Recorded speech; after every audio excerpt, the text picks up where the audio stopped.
Ito parang ito yung may time na nakikita ko, sabi ko, very voice. Ano ba yun yung pag tinignan mo, parang naman nahirapan sa buhay. Kasi parang aurahan pala, very successful guys. And ito yung chance na makilala natin siya na mabuti. Please, welcome, Millionaire Circle! Global Marathon Partner! Walang iba, Lindsay! Rose! Key!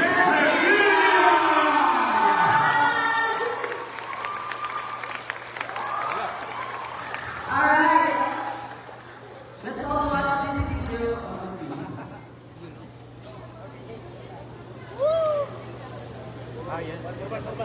Hindi pa kaya ito. Doon pa lang na-experience ng mga kailan sa sarili. IMST, Remilia, Robert Robinson Nicol, specifically in Paracalay, Batamones Norte. Ang buhay sa amin sa probinsya, specifically sa Paracalay, talaga mahirap. Kasi nag-iisip ako ang hanap na may sa amin sa pagkakamo. So alam mo yung lumulog sa ilalim ng tubig para makakuha ng kapitasyon dito. Tapos yun yung ibibenta namin para may biling bigas, pagkain. Ako sa may sabay.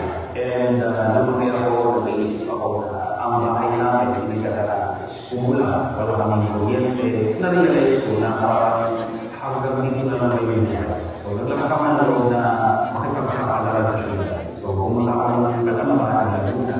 Akala ko ganun sa Katali, after 3 weeks ko na pagkakakalay. So nakaya naman ako natanggap naman ako ng mga tao. Machine operator. Ang sweldo ko 375. After naman ako na nagtatrabaho, na-realize ko na parang wala rin nangyayari. Kasi sumusweldo ako, kumikita ako, pero lahat napunta lang din sa gastusin. Hanggang sa sumarami ko yung point na namulong ako sa trabaho kasi nasusure. Talaga sa naisip ko, magkakaroon ng college. Igual ako ng engineering kasi gusto ko mag-aaral. Nag-aaral ako sa umaga sa pagdating na trabaho. Sa taon na lang ang pag-graduate na ako sa engineering. So hanggang sa sumating yung point na kaka-explore ko, meron ako nakita na post, extra income. Kaya ako kailangan ng extra income. Nakita ko opportunity. Sabi ko, pwede ko yung part-time, hobbies, gano'n. So sinubukan ko. Naghawa ko, nagdududa ako, makaskam, diba? Natatakot eh. Noong umpisa na hindi siya masyadong mapasok sa akin. Kasi first time, so hindi ko talaga siya sa media. Pero pinapos ko talaga yung presentation ko na for the story, nag-isa siya ito. Nag-ika ko ako.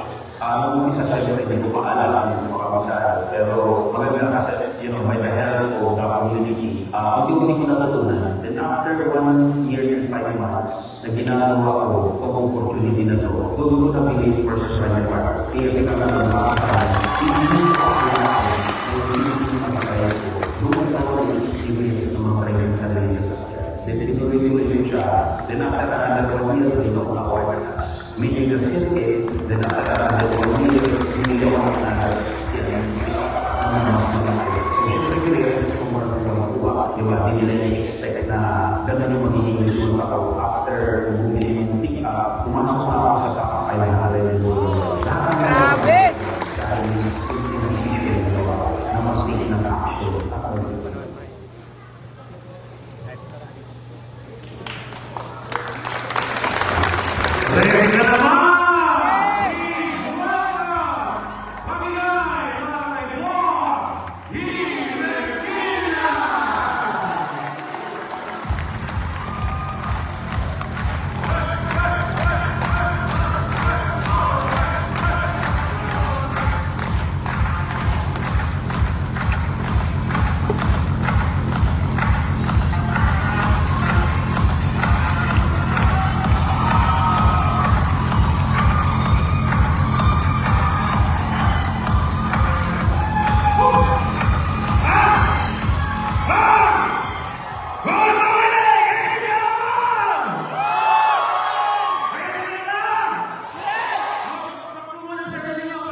gusto i-share konti-konti. Naisip ko, you know, years ago, I was once like you. Yes, kagaya ng din ko. Kagaya trabaho na right now. Kagaya mo lang din ako na sobrang sipag pumasok sa trabaho. Pero, at the end of the day, wala pa rin natitira, wala pa rin naiipon. 4 years! Nagtatrabaho, 4 years, working student, paulit-ulit. Hanggang sa, kagaya mo, years ago, nagtatanong din, kailan ba magkakaroon ng pagbabago sa buhay? Kailan ba magkakaroon ng change sa buhay? Dumating siya po'y someone introduced this business opportunity sa akin. Of course, nagduda rin ako. Natakot, kinabahan. Why? Ask me why? Kasi siya kaya nyo, wala nang namang background sa ganitong opportunity. Gaya ng probinsya, akala na mo, pagbuhat-buhay mo sa akin sa probinsya pagkakabot para kala nyo pa ng Isotic Bicol. Lulunod pa sa ilalim ng puti para may pabili ng bigas. To survive, wala ka na lang sa kanya ng klaseng business. Zip-itch sa kanya ng klaseng business opportunity. Sa time mo lang, may mga nakatao na tricycle driver, jeepney driver, grade 6, yung natapos. Pero kasi ito, tumatay yung buhay ng this opportunity. Sabi ko sa sarili ko, kung kaya nila at nagawa nila, walang reason para hindi mo magawa. Tama! Sinakaran ba? Gusto ko na mag-try, mag-join. Years ago. Kaya lang problema ko wala akong pera. Problema ko din ngayon. Problema ko din pa siya! Para wala tayo. So ginawa ko to, sana ako nangiiyan. Yung kalalaki, pinamang ako. May nagpahirap, may nasanda ng iiyan, nakapag-start. Noong nag-start, akala ko yun na. Dahil wala akong experience, hindi rin ko naging madali kung nag-umpisa. Hindi siya naging madali. Pero sabi ko, dahil tinutalan ko na to, inumpisahan ko na to, di ko na matitigilan. Itutuloy-tuloy ko na to. At habang was, Asos, umabante, pinush ng pinush. 1 year and 5 months, na seryoso. I bought my first brother car. Grabe! Yes. Napili ko sa lahat. Kasi yung nanay nila po kasi, nasa Bicol yun. Ang akala niya, pakawas na dito sa Laguna, atin siya ng graduation ko. Kasi po, graduating student din ako sa engineering. Ang engineering po, lumang ko niyan. Naka-4 year na ako. Thesis na lang ulang ako. Gagraduate na dapat ako.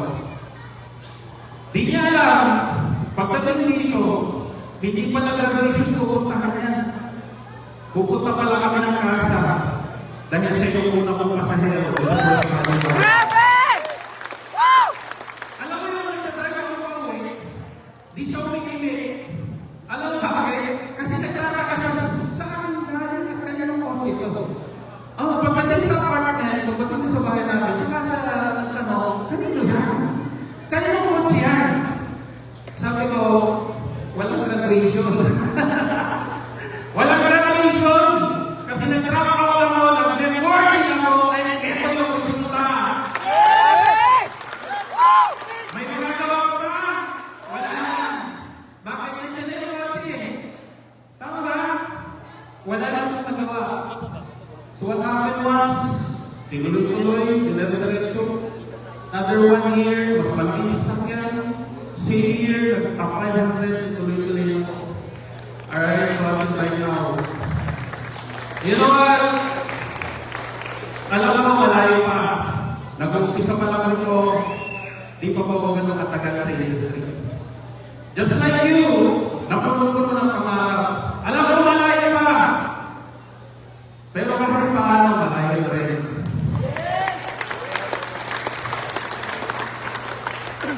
Now, let me tell you this. Kagaya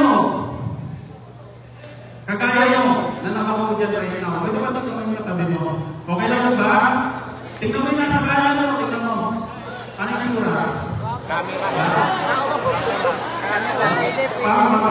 Yung nasa kanan mo, tingnan mo. Kagaya mo! Kagaya ng katabi mo! Hindi ka naman sa iyo sa sarili. Kagaya ng mga ordinary tao na nag-imbitahan, nag-joy, at nasa pinakailalim. Malayo ko sa mga appliance. What's my point? Ang point ko, kahit nasaan ka at kahit ngayong gabi ka pa lang mag-uumpisa, kapag sineryoso mo, trinakaw mo ng negosyo, itong negosyo na to, sure ako, ikaw ang mananay